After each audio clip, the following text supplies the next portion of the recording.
Moshi Moshi, Sig here. ¿Quieres?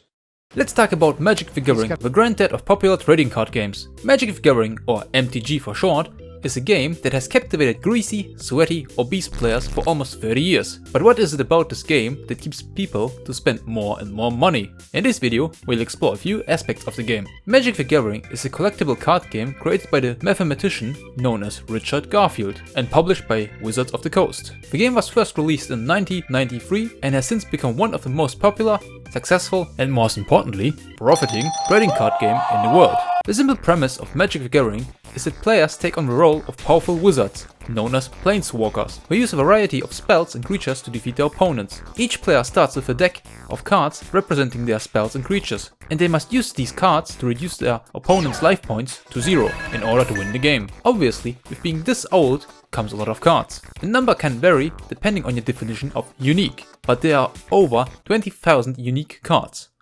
Jesus Christ. With unique names and card descriptions. The possibilities for deck building and strategy are nearly endless, and in turn creates a horrible balance of the game. The occurrence of an OTK, which stands for one time kiss with a homie, one turn kill, is very common. Due to having so many cards and being complex enough to create a Turing machine in the game, you have many turn 1 OTK combos and even a goddamn turn 0 OTK. Now imagine you want to start playing a game and just sit down at the table, and the moment the game begins and you want to draw your cards for the first turn, your opponent says GG and leaves the table.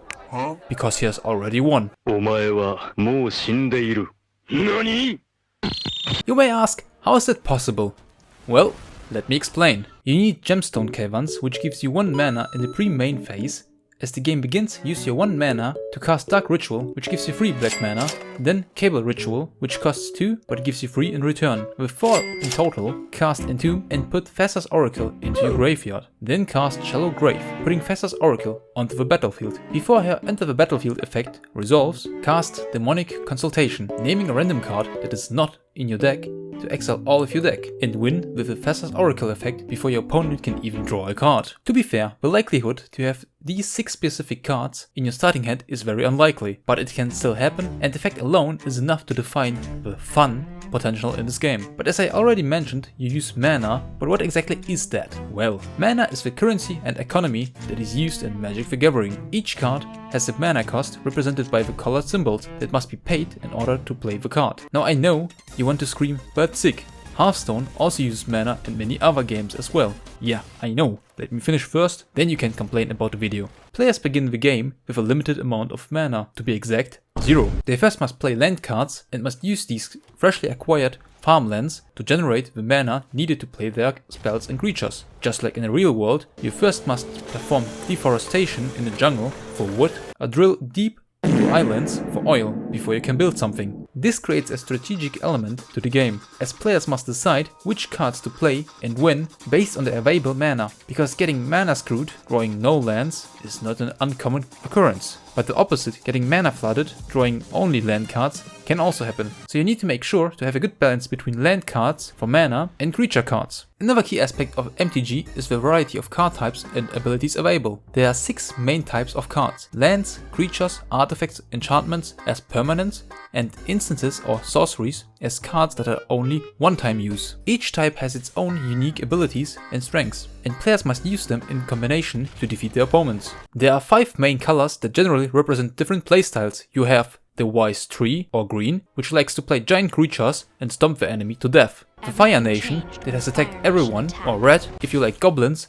and hate the thought of thinking or a long game. One might call it aggro. Wetness, or blue, if you don't want others to have fun, and deceiving and lying is your personality while liking traps. Skeletons, or black, if you want a goth GF with mummy milkers, where you constantly need to sacrifice your own health. And last, the sun, or white, if you have a thing for angels and getting healed. But you can naturally combine different colors for new decks. Creature cards have a specific race. You have your humans, elves, orcs, cats, dogs, anime, hentai. There is almost every race you can imagine. Some races are objectively better than others. Wait, that sounded wrong. Some tribals are objectively better than others.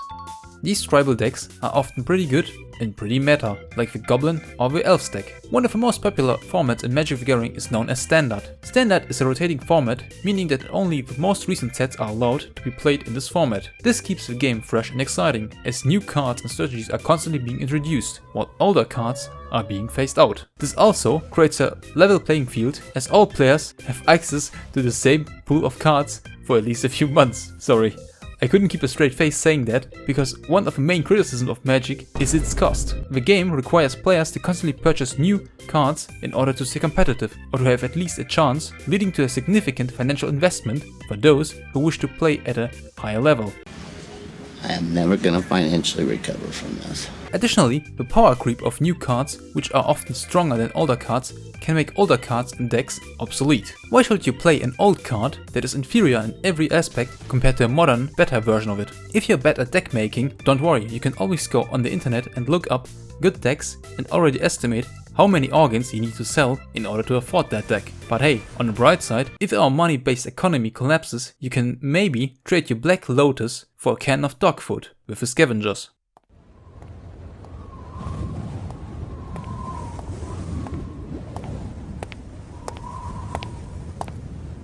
Oi, bandits. I have come to bargain. I only want 3 cans of food, these 2 mangas, and that body pillow over there. And in return, you get the Black Lotus.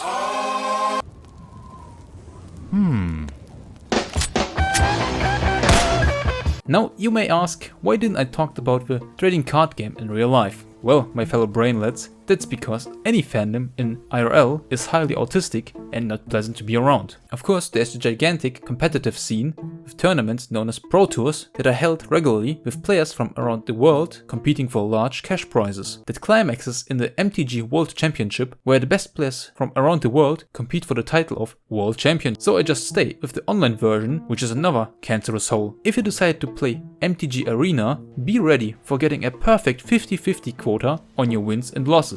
And if you dare to play Ranked, to play against the same 4 meta decks all the time. Due to the complex nature of the intricate rules of the game, infinity loops happen quite often. And the problem with that is when you play IRL, you can stop them at some point and continue normally. If you play online on the other hand, well, then you will inevitably crash the server on which the game is running, because the server can't calculate infinite equations at a time. But hey, credit where credit is due. The wizards at the coast know how to bait the mentally weak individuals who watch anime. A while ago, they made a whole card set that is set in Japan, and just recently a collaboration with Junji Ito, who drew a few cards. I'm not gonna explain you how to play the game, because I'm bad at explaining. So download the free game and do the tutorial. It's not that hard, but I'm lazy, so figure it out on your own. In conclusion, it's an interesting game that you should maybe try online and not immediately start wasting your money on real cards. Either way, you can go around and claim to people that you play the most complex and intelligence-worthy card game of all time. Now, if you excuse me, I have some better games to play. And with these words, I hope you liked the video and have a nice day. Goodbye!